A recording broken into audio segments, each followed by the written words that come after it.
All right, on this Weese Sports special, I'm pleased to welcome Trevon Thomas. He's a recent commit to Vanderbilt University. He also played at Crestwood Prep along with coached by Rowe Russell, who you see on the top left of your screen. He's been on the show before. But Trey, welcome to the show. Thanks for having me. Well, listen, I got to ask right off the top, Vanderbilt University, what does it mean to you to represent that school and wear the black and gold? It's an honor. Vanderbilt's been a school that I really would love to be a part of, and just finally committing today, I can't wait to just be a part of the family. And obviously, this pandemic has, been, impacted so many different lives and families and how we operate our daily lives. But I saw your first cousin Elijah Fisher's Instagram Live when the announcement dropped that you had committed to Vanderbilt, and just so much emotion and excitement. Was this one of the most memorable moments of your life to have family, friends, players, coaches alongside you today? Yeah, most definitely one of the most memorable just moments of my life. Just being with people that I've known since I was a little kid, being with them and seeing where we've all came and where we're all going. Just experiencing that was real great. And maybe just talk about your journey, Trevon. I mean, you're from Oshawa, Ontario. What got you into playing basketball? I believe I've been playing basketball as long as I remember. And, my mom's a big part of that. She used to play basketball when she was in high school. She played basketball in college. And just seeing her every day, seeing the way she works, and the love I have for the game really just allows me to play every day. Being the size I am, the way I am, I was really underlooked pretty much my whole life. To this day, I'm still underlooked. So just all that really motivates me, fuels me to continue playing this game, and my love for the game fuels me to continue playing the game, and I don't think I'll ever quit, to be honest. You mentioned that you've been underlooked, and now look what you've done and where you're going in your basketball career. Does this give you motivation? Does this give you fire that you beat the odds, you were able to conquer that adversity and prove the doubters wrong? Yeah, I feel like I've definitely proved some doubters wrong, a lot of doubters wrong, and beat the odds. But I feel like at the same time, I'm starting at ground zero. So now I got a lot of work to do, because there's even more people that are hating on me now, thinking, oh, I can't play at this level. So now I got a lot more work to do as well. Maybe describe, Trevon, the first time you met Coach Rowe and what the program playing at Crestwood meant to you and your basketball development. The first time I met Coach Rowe was actually back in grade 7, where I met Coach Rowe at Falstaff. I had a Grassroots practice back where I used to play Grassroots in grade 7, and it was a different coaching. Coach Rowe coached the older guys. He was coaching older guys, but he had still trained my team at Falstaff. So meeting him and seeing the way he developed his players, the skill moves that he was showing his older players, I fell in love with that at a young age. And Coach Rowe, a question to you now. Just talk about the journey that Trevon's been on and just the development and the improvement that he's shown from when he started with you until now, his day being committed. Just like Trevon was saying, when he first came to Grassroots in the 7th grade, right away as he stepped in the gym, I wasn't even looking at he's a small guard. I wasn't looking at he's a slim guard. I was like, man, this guy could play. His high energy level, his skill package is really good for a 7th grader. And I was looking at him at that rather than like, oh, he's small and he's not, you know what I mean? Like his game spoke volumes, and so it was like, okay, I'm going to look to work with this kid over the next several years to groom this kid into, what he could be to go to the next level. So from day one, I knew that he would go D1. It didn't matter if he was a small guard or not. And when he came to Crestwood, I was like, hey, man, it's going to be tough right now for you to play, but we'll bring you on board and we'll see what happens. And he said, okay, coach, I'm going to show you. I'm going to show you that you're going to play me. And by that November, he was starting over all the guards I had, all the bigs I had. I had to maneuver the schedule, the lineup, and the roster to play him and start him, and the rest is history. And Trevon, of course, I spoke with Rowe off the air when talking about you and what you bring. And one of the things that he said, and I agree, is work ethic. There's no one that works, harder like you. Can you just talk about where maybe you get that work ethic from and how that has allowed you to achieve success thus far in basketball? I say I get my work ethic most definitely from my parents. You see my dad wake up, 5 days a week at 5 a.m. and coming back home at 5 p.m. So a 12-hour day, just seeing him do that.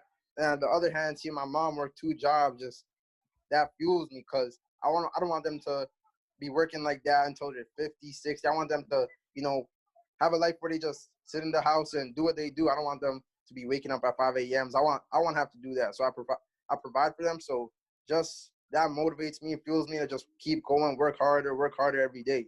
So I'll say them for sure. Trevon, I had the chance to cover Crestwood win the CISA championship back in February, which feels like an eternity ago. It feels like it's, was last year, let alone, early in 2020. And what I noticed about the team is not only, so talented on the basketball court, but it's a real family. And you guys really, love, respect each other. And your teammate Elijah Fisher talked about some of the challenges that you guys went through this year as a team and how you've been able to overcome. What's that camaraderie like with your teammates, and how has that enabled your success as a player? I'd say my teammates, they trust me a lot, and I'd say that comes from practice. Practice, we're all hard on each other. We all push each other. We compete every day in practice. And me being the captain, the oldest, the leader, just them trusting in me and me trusting in them really builds our camaraderie. Every day, practice after practice, we scream brotherhood. And we don't just say that, we really mean it. We all, we want to see each other succeed, we want to see each other do better. And I feel like that helped us a lot. And that was a big part of our success throughout the season. And Rowe, of course, seeing you up close in February, you're definitely a part of that in injecting the camaraderie and the teamwork that the guys show on and off the court. Definitely. I've seen it time and time again as a player and now as a coach, how important, how huge the impact can be when you, have that culture of brotherhood and chemistry and camaraderie. It's so important for confidence, for, just the energy level and just, staying together through thick and thin, because the season's always up and down. There's never a perfect season. Rarely is there that. So you need your teammates, your brothers, and all the guys have their roles on the team. I had to and create that culture when I got to Crestwood. And, first it was Jacoby Neath, and then, Trevon just followed suit after that and just accepted the role and took it and ran with it. And he was a great leader this year in terms of holding us together. He was, MVP for OFSA when we won it. He was, the third leading scorer in OSBA, first in steals, second in guards and rebounding, third in assists, first in charges. Like, he did everything to help us to win and to show what he could do at any level. When we play showcase events in the States, we bring our guys in and just, it's us against the world. Let's go out there and do it. So that will all transfer and carry with him when he goes to university and help him to be successful, when he goes there as well. Of course, Trevon, Vanderbilt is coached by Jerry Stackhouse, and I'm just curious, how influential was he in the decision-making process for you in deciding to go to Vanderbilt? He was a huge part of me just deciding to go to Vanderbilt because I just know his history. He played basketball in the league. He coached Raptors 905, got into a ring. And just just the history that he has. You know, he's a basketball genius, and him to me, I know I could learn from that every single day in practice. See what he does every single day in practice, and he's gonna teach me a lot. So just him doing all that, that really shows me that me going there, I'm not just gonna learn basketball wise. He's gonna teach me how to move off the court, what I gotta do off the court, so that I'm staying with the guy, being with the guys, stuff like that. So he's a very big part of me and my decision in going to Vanderbilt. And listen, I mean, your stat line this year was excellent for Crestwood. 24.2 points per game, 5.9 rebounds, 4.7 assists, and 3.9 steals. Is there an area of your game, Trevon, that you're looking to improve on as you now move from high school to college? Yeah, for sure. I'd say my decision making, but also my defense. In college, I want to be a guy that locks up, but also leads the team. I know that I can lead a team.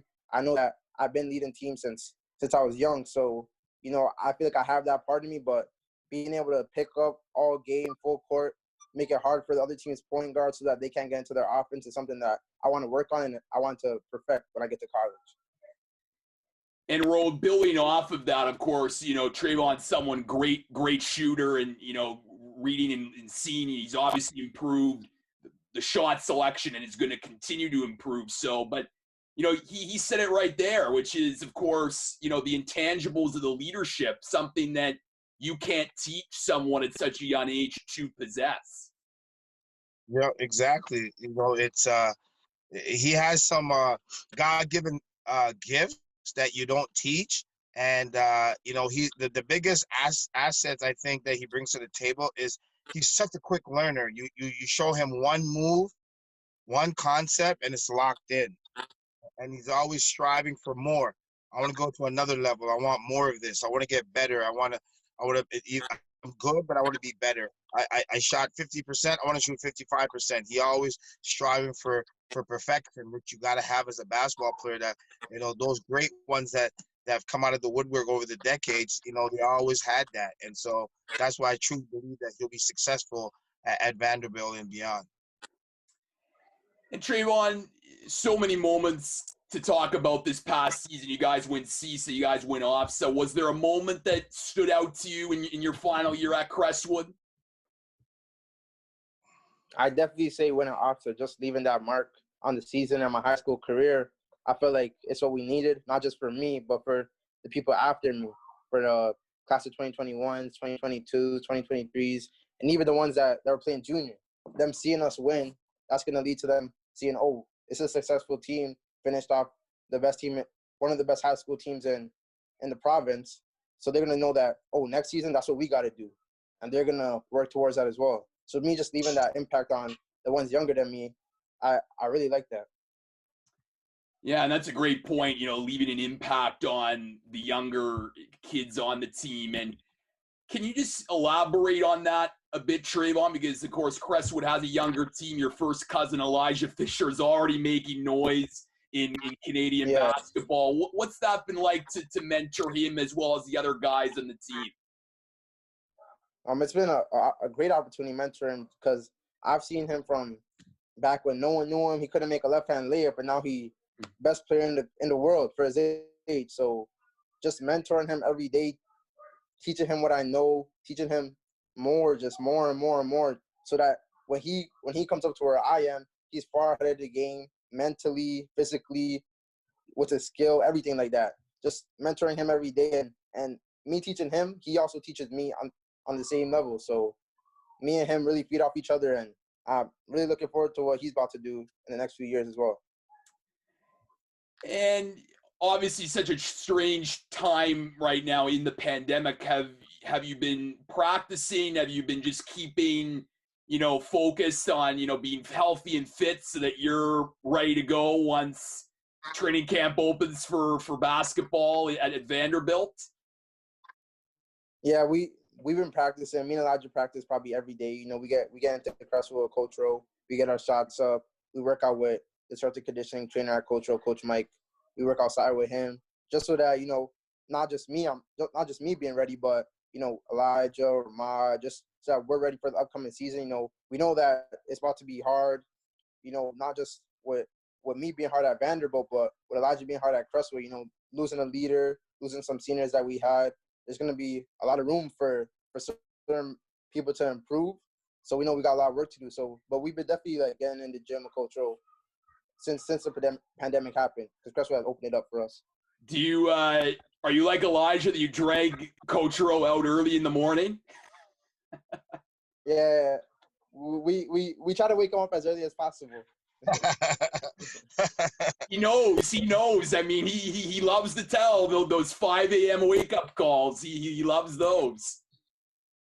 Yeah. But anyway, Coach Rowe, to you next. And look, I mean, I watched Elijah feature this Instagram live today and seen Trevon's announcement, and I'm sure you've been a part of several of these. Do these ever get old for you?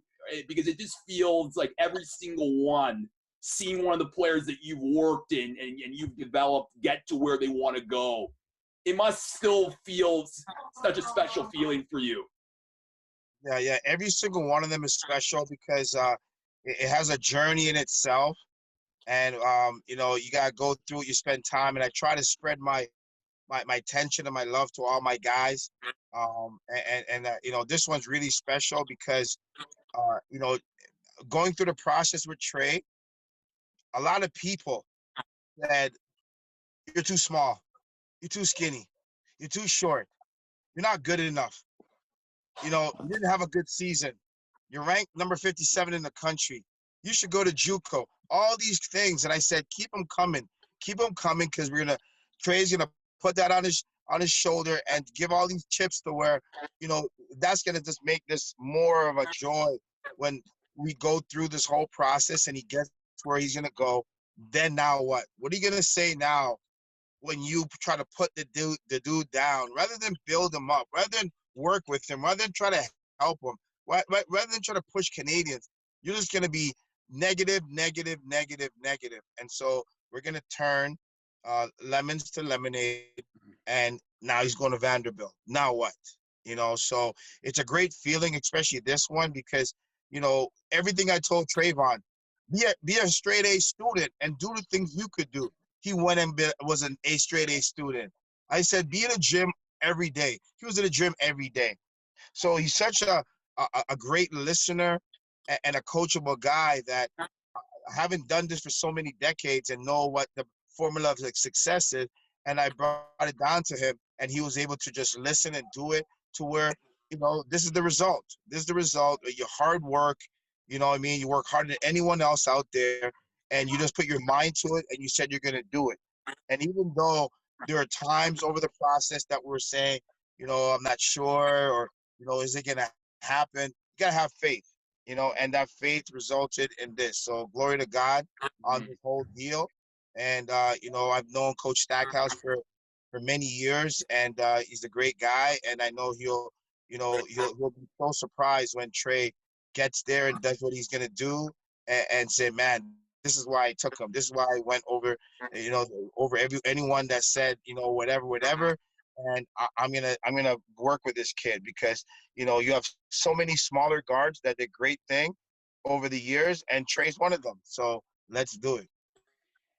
And well said. And building off of that, Trevon, can you just describe how important and special it is to be another Canadian? Because we're at such a great time right now in Canadian basketball, the likes of RJ Barrett, Kem Birch, Lou Dort, so many others that have gone through the ranks and are having success. Can you just describe what it means to now be like another one of those Canadians off to college and doing great things on the basketball court? It's just an honor to me. There's not really much I could say, but I'm just honored at this moment. I'm just real honored. And finally, I'll ask you, because your Coach Rowe just said it. What next for you, Trevon? What are you going to do next as a basketball player? Hey, I'm going to go to Vanderbilt and do whatever I can do as a basketball player and off the court. If Coach Stack needs me to pick up all game and lock up the other team's best player, I'm going to do that. If he needs me to lead the team in assists, I'm going to do that. Lead him in points, I'm going to do that. Whatever Coach Stack needs me to do as a basketball player, I'm going to do that for him. And that's all I could really say for that. And I'm going to work as hard as I can, learn every single day, and just keep growing and growing throughout the years. Trevon Thomas, he attended Crestwood Preparatory College. He is one of the top point guards in Canada who just announced today that he committed to Vanderbilt University. Trevon, congratulations. Thanks to you. And, of course, thank you, Coach Rowe, for coming on this WEESESPORTS special. Thanks for having us on, and it was a pleasure. Thank you.